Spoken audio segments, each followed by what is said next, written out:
বিশ্বের প্রাচীন সব পুরাণে পাওয়া যায় শত শত পুরা কথা, হাজারো কিংবদন্তির উপাখ্যান। তবে গ্রিকদের মতো এতটা সমৃদ্ধ ও আকর্ষণীয় পুরা কথা সম্ভবত দ্বিতীয়টি নেই। শতাব্দীর পর শতাব্দী ধরে গ্রিকদের বিভিন্ন দেবতা ও বীরদের গল্পগাথা নিয়ে স্তরে স্তরে গড়ে উঠেছে সমৃদ্ধ এই পুরাণ। ট্রয় নগরীর গল্প, অলিম্পিয়াসের গল্প, কিউপিড ভেনাসের গল্প সহ হাজারো সব গল্প হয়তো আমাদের সকলের জানা। তবে আজ আমরা জানব এক মানবপ্রেমী দেবতার গল্প, যিনি কিনা মানুষের কল্যাণ কামনার জন্যে দেবরাজের ক্রোধানলে পতিত হতেও দ্বিতীয়বারের জন্য চিন্তা করেননি। আজকের আয়োজন সেই দেবতা প্রমিথিউসকে নিয়ে। সাধারণত প্রচলিত যে কোনো ধর্মে বা মিথোলজিতে দেবতাদেরকেই মহাবিশ্বের সৃষ্টিকর্তা হিসেবে বিবেচনা করা হয়। সৃষ্টির একমাত্র আদি সত্তা হিসেবে দেবদেবীরাই চিরস্বীকৃত। গ্রিক মিথোলজিতে এই দেবতাদের আগেও আরও এক ধরনের সত্তা ছিল বলে বিশ্বাস করা হয়, যাদের পরবর্তী প্রজন্ম হিসেবে জন্ম নিয়েছিলেন দেবতারা। এদের বলা হয়ে থাকে টাইটান। প্রাচীন গ্রিকরা বিশ্বাস করতেন এই টাইটানরাই মহাবিশ্ব সৃষ্টি করেছে। এই টাইটানদেরই একজন ছিলেন ক্রোনোস। ক্রোনোসের সন্তান ছিল জিউস, পসাইডন ও হেডিস। দেবতারা অলিম্পাস পর্বতে থাকতেন বিধায় তাদের অলিম্পিয়ান নামে ডাকা হতো। দেবরাজ জিউস এবং অন্যান্য অলিম্পিয়ানদের সাথে হেরে যাওয়ার আগ পর্যন্ত টাইটানরা এই মহাবিশ্ব শাসন করত। ক্রোনাসের ভাইয়ের ছেলের নাম ছিল প্রমিথিউস। প্রমিথিউস ছিলেন এমনই একজন টাইটান। পুরাণে বর্ণিত আছে টাইটান আর অলিম্পিয়ানদের মধ্যে ভয়াবহ এক যুদ্ধ হয়েছিল। সেই যুদ্ধকে টিটানোমাসি বা গ্রেট কসমোলজিক্যাল যুদ্ধ বলে। সেই যুদ্ধে একজন টাইটান হওয়া সত্ত্বেও প্রমিথিউস অলিম্পিয়ানদের পক্ষ নেন। যুদ্ধে টাইটানরা হেরে গিয়েছিল, জয়ী হয়েছিল অলিম্পিয়ানরা। যুদ্ধের পর অনেক টাইটানকে নিশ্চিহ্ন করা হলো, কিছু টাইটানকে ছুঁড়ে ফেলা হলো টারটারাস নরকের চিরন্তন অগ্নিকুণ্ডের ভেতরে। যুদ্ধকালে প্রমিথিউস ও তার ভাই এপিমিথিউসের কর্মকাণ্ডে খুশি হয়ে দেবতাদের রাজা জিউস দুই ভাইকে পুরস্কার দিলেন। জিউসের ক্ষমতা বলে প্রমিথিউস ও এপিমিথিউসের হাতে পৃথিবীর সব প্রাণী সৃষ্টির দায়িত্ব দেওয়া হলো। এই দুই টাইটানের এমন নামের পেছনে অবশ্য একটি বিশেষ কারণ ছিল। প্রমিথিউস আগে ভাবতেন, পরে কাজ করতেন, তাই তার নামের আগে প্রো বা আগে শব্দটি যুক্ত ছিল। অপরদিকে স্বভাব চরিত্রে এপিমিথিউস ছিলেন তার ভাইয়ের একদম উল্টো।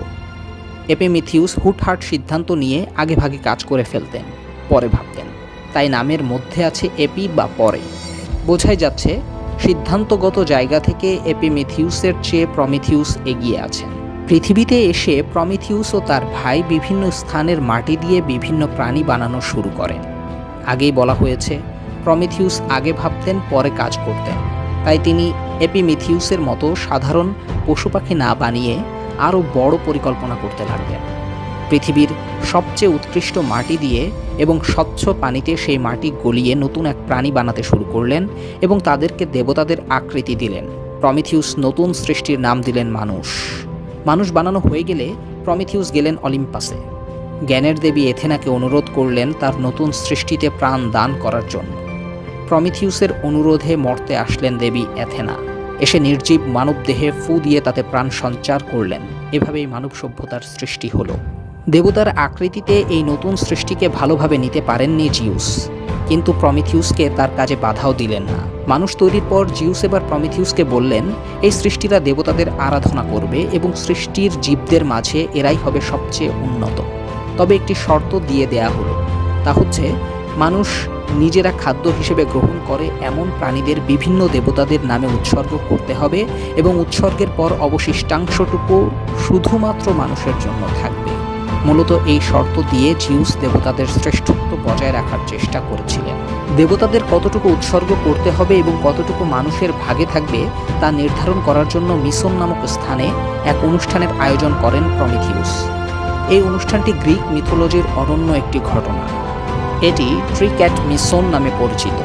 প্রমিথিউস মানবজাতির স্রষ্টা হিসেবে চেয়েছিলেন মানুষদের অধিকারটুকু যেভাবেই হোক বজায় রাখতে, তাই তিনি এক কূট কৌশলের আশ্রয় নিলেন। উৎসর্গ হিসেবে নিয়ে আসা জীর্ণ এক গাভীর পাকস্থলীর ভেতর ষাঁড়ের উৎকৃষ্ট মাংস রেখে গাভীটিকে বিচ্ছিরিভাবে ময়লা করে অনুৎকৃষ্ট প্রাণীদেহের অংশ দিয়ে ঢেকে রাখলেন, যাতে বাইরে থেকে বোঝা না যায়। অন্যদিকে বিভিন্ন প্রাণীর হাড়গোড় ও চর্বি একত্র করে তাদের সুন্দর চামড়া দিয়ে ঢেকে খুব আকর্ষণীয়ভাবে সাজিয়ে রাখলেন প্রমিথিউস। যথাসময়ে জিউস উৎসর্গ গ্রহণ করতে আসলেন। প্রমিথিউস তখন তাকে বলেন যে কোনো একটি বেছে নিতে। প্রমিথিউসের ধোকায় পড়ে জিউস চকচকে দেখতে হাড়গোড়কেই বেছে নেন।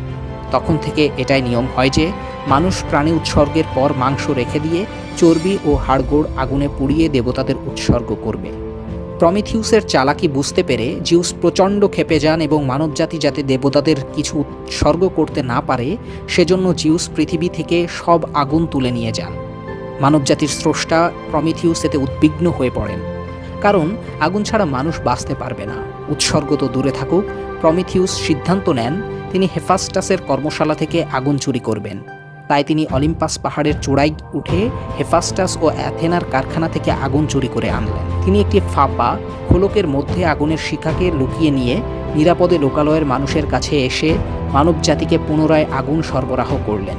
এই আগুন মানুষকে দিল শক্তি। আগুন পাওয়ার পর মানুষ নিজেদের জন্য খাদ্য প্রস্তুত করা শিখল, প্রচণ্ড শীতে নিজেদের উষ্ণ করার উপায় খুঁজে পেল। আবার আগুনের সাহায্যে বিভিন্ন রকম ধাতু দিয়ে তৈরি করল নানা অস্ত্রশস্ত্র। প্রমিথিউসের আগুন পেয়ে মানব সভ্যতার খুব দ্রুত বিকাশ ঘটল। জিউস অলিম্পাস পর্বত থেকে মানুষের এই অগ্রযাত্রা প্রত্যক্ষ করলেন। তার আর বুঝতে বাকি রইল না এসবের পেছনে কার হাত রয়েছে। আরেকবার দেবতাদের ধোঁকা দেওয়ার দায়ে অভিযুক্ত হলেন প্রমিথিউস। তবে এবারে জিউসের রাগটা গিয়ে পড়ল শুধু প্রমিথিউসের উপর। প্রচণ্ড ক্রোধের বশে জিউস প্রমিথিউসকে দিলেন ভয়ানক এক শাস্তি। তাকে ককেশাসের এক খাড়া পর্বতগাত্রে অনন্তকালের জন্য শৃঙ্খলিত করে রাখার নির্দেশ দেওয়া হলো। প্রতিদিন সকালের শেকলবদ্ধ প্রমিথিউসের কাছে একটি ঈগল আসত। ঈগলটি প্রমিথিউসের কলিজার ঠুকরে ঠুকরে খেত সারাদিন। রাতে আবার প্রমিথিউসের শরীরে নতুন কলিজা প্রতিস্থাপন করা হতো, পরদিন ঈগলটি যাতে আবার এসে খেতে পারে। এভাবেই চলছিল প্রমিথিউসের জীবন। উপকথায় বর্ণিত অনেক অনেক বছর পর হারকিউলিস ককেশাসের সেই পাহাড়ি রাস্তা ধরে যাচ্ছিল। যাবার পথে সে প্রমিথিউসকে দেখতে পায়। সে জানতো না যে প্রমিথিউস এখনও বন্দি অবস্থায় বেঁচে আছে। প্রমিথিউসকে দেখতে পেয়ে সে শেকল ভেঙে এবং কলজে খেকো ঈগলকে মেরে প্রমিথিউসকে উদ্ধার করে। শেষ হয় প্রমিথিউসের দীর্ঘ যন্ত্রণাদায়ক শাস্তির। গ্রিক মিথোলজিতে বর্ণিত এই টাইটানকে ইতিহাসের অনেকেই দেবতার মর্যাদায় দেখে থাকেন। বিভিন্ন গ্রিক লেখনীতেও প্রমিথিউসকে মহান হিসেবে দেখানো হয়েছে। প্রমিথিউসের মাহাত্ম্য ও ত্যাগের উদাহরণ বিভিন্ন কাব্যে উল্লেখ করা হয়েছে বারবার। বিখ্যাত ইংরেজ কবি শেলি প্রমিথিউসের গল্প থেকে অনুপ্রাণিত হয়ে মুক্ত প্রমিথিউস নামে একটি গীতিনাট্য লিখেছিলেন। সেখানে তিনি প্রমিথিউসকে একজন রোম্যান্টিক নায়ক হিসেবে কল্পনা করেন, যে শৃঙ্খল ভেঙে মানুষের মাঝে আবার মুক্তির বার্তা নিয়ে আসে। দেবতাদের অনাচার ও প্রতিপত্তির বিপরীতে মানব প্রেমী হিসেবে প্রমিথিউস গ্রিক পুরাণে সবসময় এক অনবদ্য চরিত্র।